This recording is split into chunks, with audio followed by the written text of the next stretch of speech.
I'm really starting to rethink just like, what do I believe about the Bible? I discovered the Bible Project podcasts that are blowing my mind. I'm like, oh my God, the Bible's so much more complicated than I thought.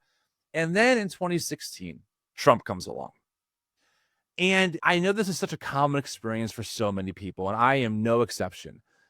I was flabbergasted. My flabbers were gasted, Alexis, when the same people who raised me in church, who gave me this super strong sexual ethics, purity culture, all of a sudden the guy on the cover of Playboy magazine who's caught on the hot mic bragging about sexually assaulting women, who calls people disgusting, who seems to be a real bully.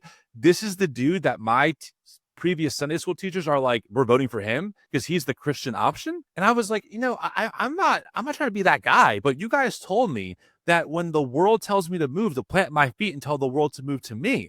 And I feel like you guys are totally capitulating your own values for the sake of like political power. And again, this wasn't a Democrat thing. I voted third party in 2016. I couldn't vote for Hillary at the time. I was not someone who was like, well, now I'm a raging liberal. I just couldn't jive with like the standards and the moral demands that were put on me, and suddenly were jettisoned for a person who clearly was not Christian, even though he tried to pretend that he was, right? Who said, I don't need forgiveness. I couldn't believe that. I was truly shell-shocked.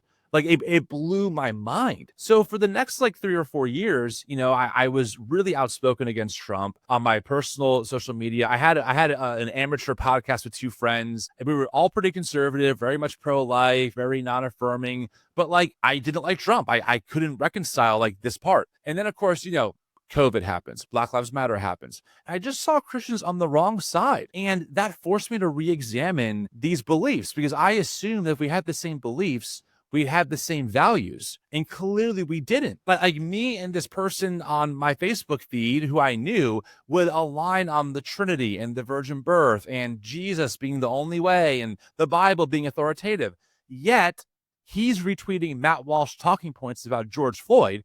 And I'm like, how could you do that? It's so dehumanizing to George Floyd. What happened to love your neighbor as yourself, right? So that was kind of how I deconstructed. I didn't know the term existed. Eventually, I had this idea in December of 2020. I was so frustrated with like the COVID resistance. I saw Sean Foyt doing his maskless protests.